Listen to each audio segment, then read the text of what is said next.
Thank you so much for agreeing to talk with me today, Marcus. I truly appreciate the opportunity to get your wisdom and insights about this notion of argumentation in scholarship and in the scholarship you do and the various perspectives on argumentation. I'm looking forward to our conversation Same today. here. Thanks for having me. I appreciate the invitation.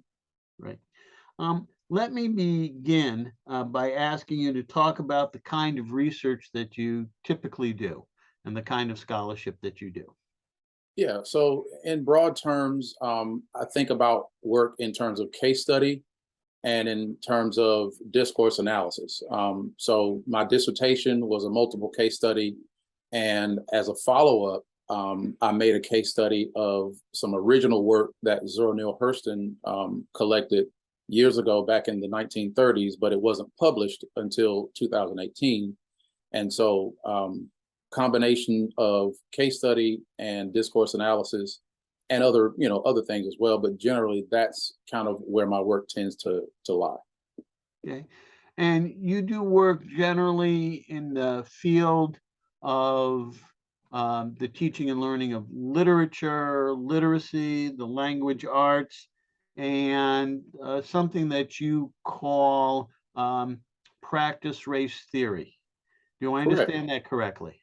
Yeah, that's it. And the important thing about practice of race theory is that it became necessary as I was trying to understand and pursue the questions that I had about what was significant about race in teaching, not merely at the level of, for example, demographics and counts, or thinking about it as a variable in quantitative kinds of ways, not necessarily thinking about it, or also as Ave or African American vernacular English or Black language. That tends to be how race is talked about and thought of in the field of literacy specifically, but certainly broadly in education. So those kinds of things were not exactly what I was trying to hit on. And so I had to figure out a way to answer the questions that I had and to pursue the questions that I had. And so practice of race theory was the result of looking at, for example, critical race theory and realizing there are limitations and there's limits to what CRT could help me do with regard to the kinds of things I wanted to know. And so it really was a matter of solving a theoretical problem and a research problem in terms of how do I begin to get at what I want to know about the importance and the significance of race as practiced in instructional situations, for example, but it also happens in other ways in the broader world as well. Yeah. So that's how I came to practice of race theory as a way to really solve theoretical and practical kinds of limitations that I ran up against with trying to think through CRT, and it just couldn't get me there. This is very interesting, particularly from the point of view of thinking about argumentation in research and scholarship. As you think about how you are making an argument in your scholarship, how do you think about it? How do you define what's a good argument in your own work? How do you go about that? Yeah, for me, it really is about trying to accomplish something in the world. So in a simple term, so like let's just ask the question, well, what is an argument? Like, what does it mean to argue, right? We typically kind of default to adversarial, winner, loser, prove or not prove kinds of ways of thinking about argument. That's certainly true. That's a part of it, especially in our westernized notions of what it means to argue. Court is an image that might come to mind. But in a more broad sense that also connects and includes those, an argument is something that we have to say about something, right? So what is it that I have to say about something? That's an argument, right? So if we think about argument as what it is that I have to say about something, that opens the possibility to talk about all sorts of things in all sorts of subject areas and using all sorts of strategies or devices or tools to do it. I have something to say about human racialization. I have something to say about the ways that racialization is harming, or perhaps in some cases helping and supporting the human experience, the development of children, the sense of community, et cetera, right? get into injustices, degradations, discriminations, forms of racism, different kinds of racisms, etc. Right? So I have something to say about that. That's an argument, right? So whatever we have something to say about is an argument. The other part that's important about that is, well, what is that? What am I relying on for what it is that I have to say? That gets into evidence, right? What do you count as evidence? How do you know that? Maybe is a way to put it. And then the connected issue is around data, right? So, well, what are the artifacts that are connected to or are reflective of what it is you're relying on? So you have something to say. What are you relying on to say that? And what are the artifacts of whatever it is that you're relying on? Those, in kind of general terms, is how I'm thinking about argument. And when you look at my work, you're going to see that I have something to say, and I'm doing my best to say it as clearly as I can. And that doesn't necessarily mean that I want you to agree, although I hope you will. But getting you to agree isn't the point. For me, I want to say what I need to say and what I have to say as clearly as I can, and make sure that whether you agree or disagree, is clear that you are agreeing or disagreeing with what I am saying, as opposed to what you have made up about what I'm saying. That's a very important distinction, because you can agree with me, but not really be agreeing with me because you haven't heard me. You think I'm saying something else, right? Or you can disagree with me and not really be disagreeing because you think I said something else that you're disagreeing with. So if you actually hear me, which is, again, that's for me, the argument is about, have I said what I needed to say as well as I possibly can and as clearly as I can? Agree or disagree is kind of beside the point. And also what that does to me, for me also, is if you really have heard me clearly and you indeed do disagree, now I understand who I'm dealing with as a human being in the world, because the things that I have to say and the things that I'm arguing for, the things that that I value, that are part of my sense of core mission, et cetera, are things that I think most people would be willing to agree with if they're justice minded, if they're fair minded, et cetera. So if in fact you really do disagree with me after you've actually heard me, I really need to know that. I really want to understand that about you and about the human being that I'm dealing with, that you wouldn't value, for example, racial justice. You wouldn't value doing right by human beings, regardless of racial logics that try to have a role and that do have a role in that. So I really do want to know that about you if you really do disagree. That's very helpful. Let me ask you two related questions at the same time, and let you answer them as you feel appropriate.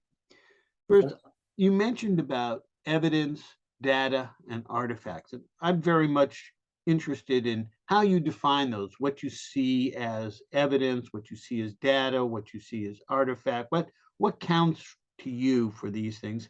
And then that's related, I think, to the other issue that you just raised with the evaluation of an argument. And how do you evaluate arguments in both in your own work and in other people's works? How do you see data in your own work, evidence in your own work, and artifacts in your own work?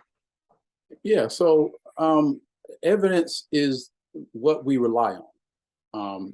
For example, we could rely on memory. We could rely on stories. We could rely on observations.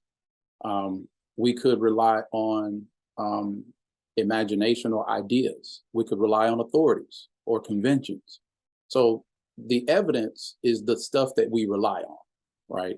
The artifacts are examples or pieces out of that stuff that we use to kind of show or point to what it is that we're relying on, right? So if I'm relying on, for example, a memory, I can go to the artifact of a note that I wrote down, right? In a kind of a qualitative way, I took a research note, for example. Or if I'm relying on an experience, right? Because the experience is something else that we rely on. Well, I can then go to what you said about that experience, or a recording of some sort of that experience, or an observation of what you experienced, or a report of how you felt. Experience includes feelings and emotions as well, right? So you can talk about it in terms of counts, right? We think of what we rely on in terms of what we can count or quantify. So rate your feeling on a scale of 1 to 10 is a quick example on a kind of a Likert scale, or other ways. So evidence for me is a kind of a broad notion. It has quantitative and quantitative elements that can be used or combined in purposeful ways, depending on what kinds of questions you're asking and what kinds of assumptions are tied to that. And then the artifacts, or the data, I should say, are the artifacts related to whatever it is you're relying on. So if you're relying on counts, for example, then the artifacts are going to be some sort of a statistical description or comparison of averages or means, all sorts of things that we use in terms of that quantitative stuff. But there's also more qualitative ways of thinking about, as I said before, discourse analysis, which could also include counts. It doesn't exclude quantitative work, and qualitative work aren't exclusively separate. There's connections between the two. So you can do counts of how many words, or what we call a frequency count. So you can count how frequently things do or don't occur in terms of the transcript you're using, for example. So all of that is to say, for me, evidence is a broad notion that includes all sorts of things, including some of the stuff that a westernized scientific, or I should say scientism, maybe kind of an attitude that may not count, that kind of a very restricted, limited notion of empiricism. Evidence is broader than that kind of a notion that is very located in a particular way of thinking, particular kinds of assumptions that often go unquestioned and unnoted.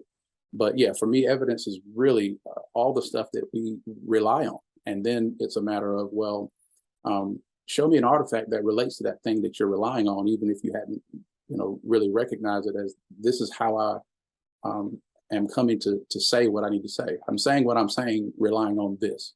All right, show me something related to that helps me to follow you. Then we get into the evaluation piece, right? So the data and the thing you're relying on, we can evaluate that, right? We can say you added it all up correctly, or actually you miscounted. It doesn't total this, right? Or you compare these averages and that's not what you find. Actually, when I went back and averaged them together or compared those averages, it didn't work out that way, right? Or you said that this person said that, but in your transcript, there's no evidence of that. Nobody said that, right? So there's ways that we can begin to evaluate what you're relying on to make the point that you're saying, and also the artifacts that evidence whatever it is you're relying on. I hope that helps. I hope that those kind of three levels are connected, but not blurred together. They're connected, but they are different. Yeah. I think that was actually quite helpful. Thank you. And helpful and interesting as well. I want to turn to one of the articles you have written, and that's the article in which you did a case study of, or if you will, an analysis of, on some nonfiction writing that Zora Neale Hurston did. And this was an article, I believe, that was published in the Journal of Negro Education. That's correct, J&E. And this was a fascinating piece. And I learned some things about Zora Neale Hurston that I did not know, which was always a wonderful thing to do. Please correct me if I've misunderstood, but my understanding is that here was a piece that she had written about one of the people who was among the last people from Africa to be enslaved and taken by ship to the United States. And she interviewed this person sometime later, I think in the 1920s. And then she wrote about it. And you analyzed what she wrote. You brought to it a practice race theory framework for the reading of this. Okay. Right. Can you talk about, as you were writing this, and we're thinking about what you wanted to say about the argument you wanted to make, and the kind of evidence that you were going to need, or you were going to use to warrant what you wanted to say. Can Mhm. you talk about how you went about all of that? Talk about some of your thinking that went into that, and sort of the process, as if someone who was interested in doing some similar kind of research was looking for a model Yeah. of how to do that. Yeah. So the thing that pops to mind first is um, making clear what Zora Neale Hurston's work is adding to human knowledge. So the first kind of warrant that I make in that work is to lay out that this is research, um, even if not necessarily on the terms of certain ways that research has been imagined or has been restricted, perhaps is another way to put it. But it is research. She did actual field research to get to what we have in that book. The other thing is addressing certain criticisms that have already been raised about her work. Like one example is that there was found evidence of plagiarism in a very particular example, but never was repeated in other areas of her work. Well, in terms of warrant, you've got to address that criticism. You can't pretend like that's not known. That is a known thing, and now how do we address it? And that begins to deal with credibility. That begins to deal with how reliable the record is that we have from her and of the work that she did when she collected it. Like you said, it was in the 20s. And then the other thing is, um, what is what is what is the record, the data collected, the evidence of his life? Because we're talking about evidence now in the term of a life lived and a life experience, right? So he's known as Cudjoe. Uh, he actually, his actual name is Kuzula, but he was known as Cudjoe. That's how people kind of knew him. But his actual name, he actually reports to her, actually, my name is not Cudjoe. My name is Kuzula. And so that begins to show you that she had research questions, that she made them known to her participant. The participant actually answered those questions. And she was really rigorous with yielding to the participant's explanation, the participant's worldview, the participant's interpretation, rather than forcing her own and insisting on her own interpretation of what it was, which preserves the record, which gives us a beautiful way to go back and actually see what did racialization mean to Kosala? What did racialization mean across these different periods of his life before he was taken from his home, while he was experiencing enslavement, and then after he experienced emancipation from enslavement in the United States, specifically in the state of Alabama?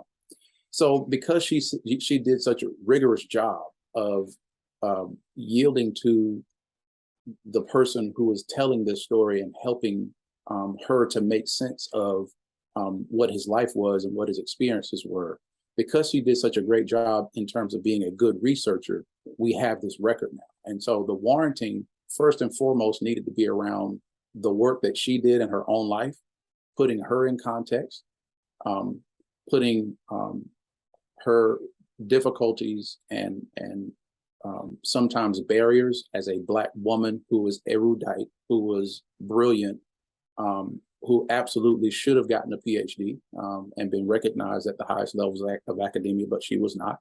What she did get, I take that back. She was recognized with an honorary doctorate from Morgan State, but she did not get the recognition that she deserved, and that's a part of the warrant as well, to raise the racialization that she was living with as a different matter than the racialization that Kosala was dealing with. So the point is, the warranting had to go not just at the level of sort of say my argument and my questions.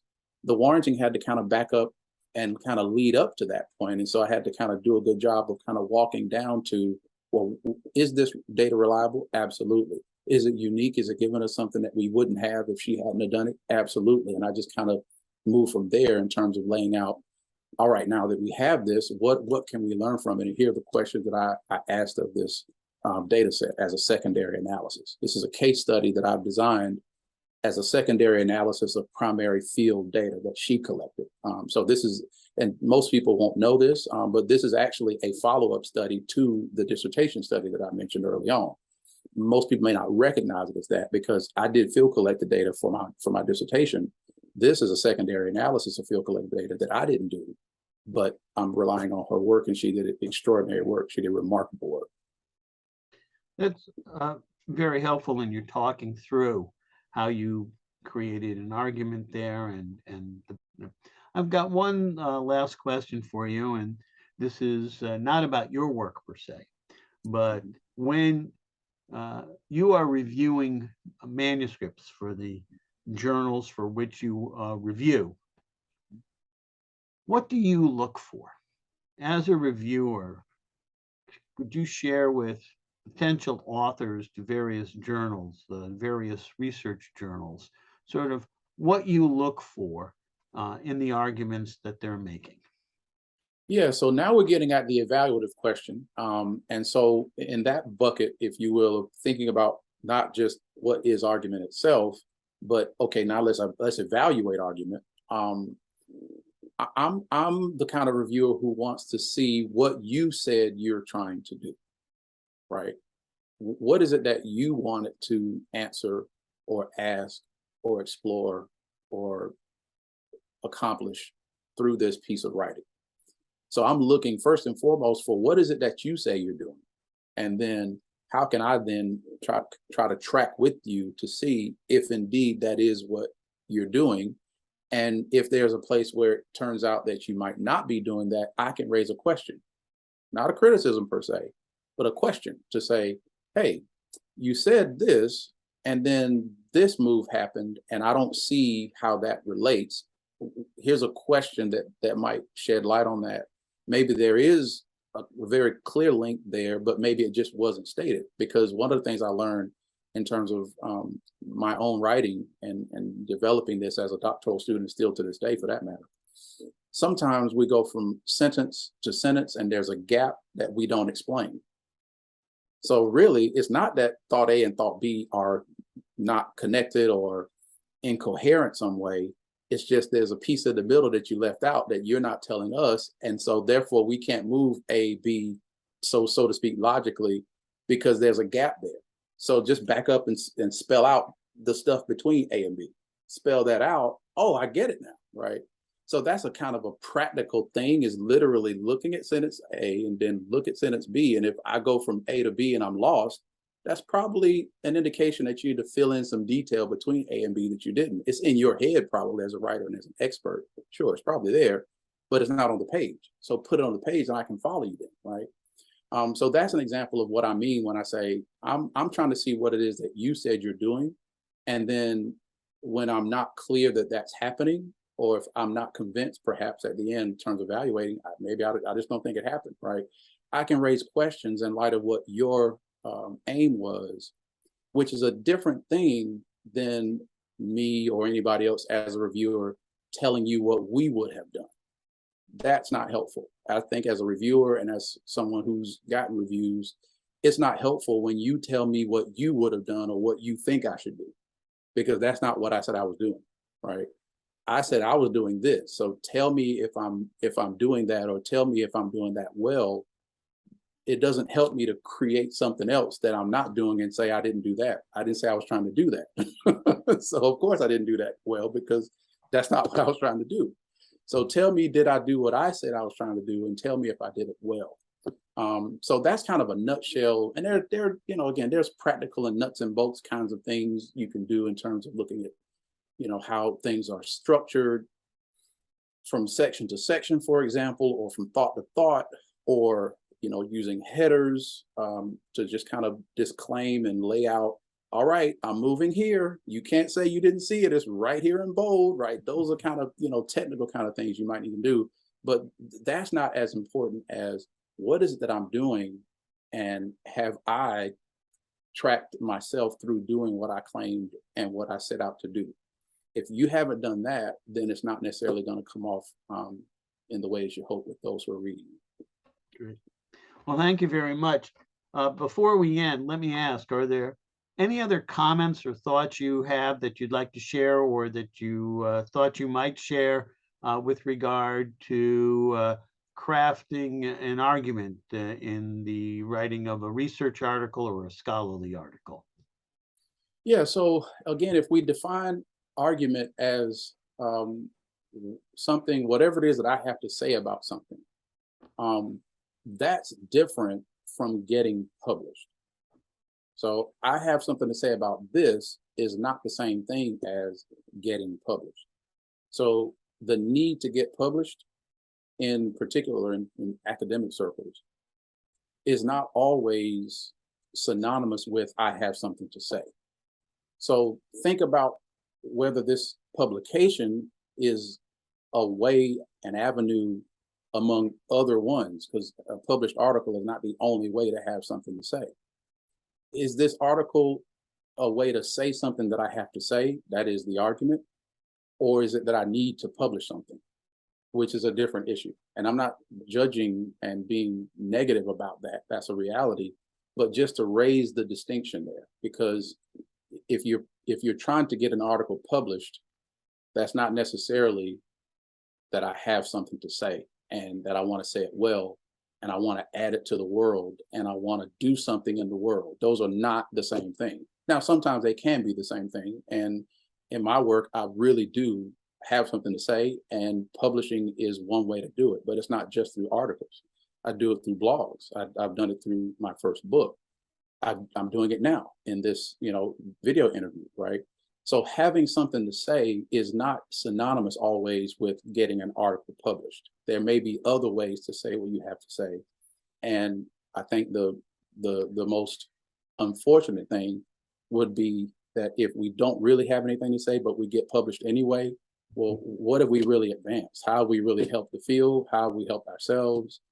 We just didn't really have anything to say. We just needed to get a publication out or get an article out. That's a really unfortunate one. But yeah, I just wanted to add that as a way to think about argument in kind of a broader sense. What do I have to say? And if you honestly don't have something to say, what is that about? All right, now I can have a critical conversation with myself and figure out, so what is this about? Why am I doing this? If I actually think about it, I don't really have anything to say about it. Or to go back to what I said earlier, if your response is no comment about something that really is important, why are you no comment on, to just use 2020, why are you no comment on the murder of George Floyd? What's that about? And that's another kind of critical conversation we can have with ourselves, not just as academics, but as anybody in the world, the conversations that we can or choose not to be a part of. So